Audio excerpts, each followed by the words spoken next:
Friends, welcome to our channel. நான் உங்கள் Hema, reiki master, flower therapist and tarot reader. இன்றைக்கி நம்ம முருகர் மெசேஜ் பார்க்குறோம். இதில் 2 பைல் வச்சுருக்கேன். File number 1, file number 2. Murugar உங்களுக்கு என்ன மெசேஜ் கன்வே பண்ண விரும்புகிறாரு, என்ன பிளெஸிங்ஸ் கொடுக்குறாருன்னு பார்க்கலாம்.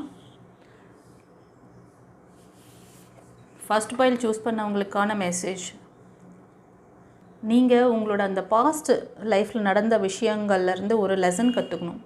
நீங்கள் அதை ரொம்ப மனசில் நிறைய அந்த எண்ணங்கள், அந்த பாஸ்ட்டு தாட் எல்லாமே வச்சுருக்கீங்க. அதை கிளியர் பண்ணணும். சில பேரை மன்னிக்கணும் நீங்கள், ஓகேவா? சில பேர் உங்களுக்கு நிறைய காயங்கள் கொடுத்துருப்பாங்க, அவங்கள மன்னிக்கணும். புதிய டைரக்ஷன், இதுக்கப்புறம் என்ன செய்ய போகிறோம் அப்படிங்கிறத நீங்கள் மைண்டில் வச்சு நீங்கள் அதை செய்யணும். ஸோ நீங்கள் இதை பண்ணும்பொழுது உங்களுக்கான வழிகள் திறக்கப்படும் அப்படிங்கிறாங்க. உங்களோட லைஃப் பர்பஸ் என்ன, அதை பாருங்கள், ஓகேவா? உங்களோட ஒரு புது விஷயத்தை நீங்கள் லேர்ன் பண்ணுங்கள், கற்றுக்கோங்க.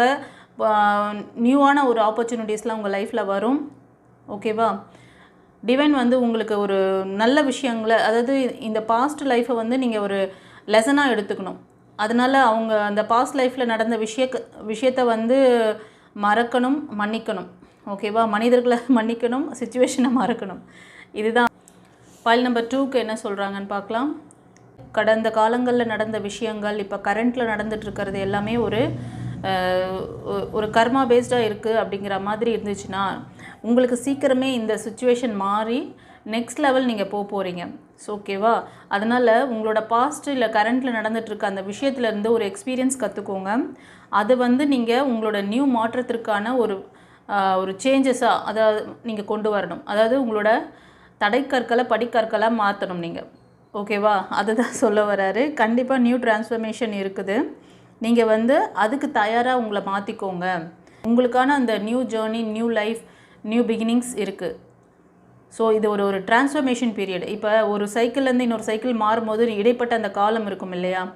ஃபார் எக்ஸாம்பிள் டே நைட்டுன்னு இருக்குது. இப்போ காலையில் பார்த்திங்கன்னா அந்த இருள் நீங்கி அந்த பகல் வரும்பொழுது அந்த சன்ரைஸ் ஆகுது இல்லையா? அந்த இடைப்பட்ட காலம், இந்த 6 to 6 அந்த பிரம்ம முகூர்த்த நேரம் அதெல்லாம் சொல்லுவோம் இல்லையா? 4 to 6ன்னு சொல்லுவாங்க. ஆனால் வெளிச்சம் வர்றது பார்த்திங்கன்னா அந்த பர்டிகுலர் டைமில் ஒரு 1/2 hourக்குள்ளே தான் அந்த இது நடக்கும், அந்த வெளிச்சம் வரும். ஸோ அது மாதிரி தான். ஸோ இந்த ஒரு சைக்கிள் முடிஞ்சு இன்னொரு சைக்கிள் ஸ்டார்ட் ஆக போது அதுக்கு உங்களை நீங்கள் தயார்படுத்துங்க. இதுவே நிரந்தரம் கிடையாது. ஸோ யாரோ நீங்கள் பார்க்குறவங்கள நிறைய மன இறுக்கம் அதிகமாக இருக்கும்னு நினைக்கிறேன்.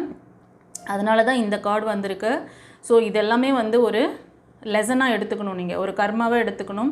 இதிலேருந்து நீங்கள் ஒரு பாடம் கற்றுக்கிட்டு வெளியில் வாங்க. இந்த ஒரு கன்சல்டேஷன் வேணும், ப்ரைவேட் ரீடிங்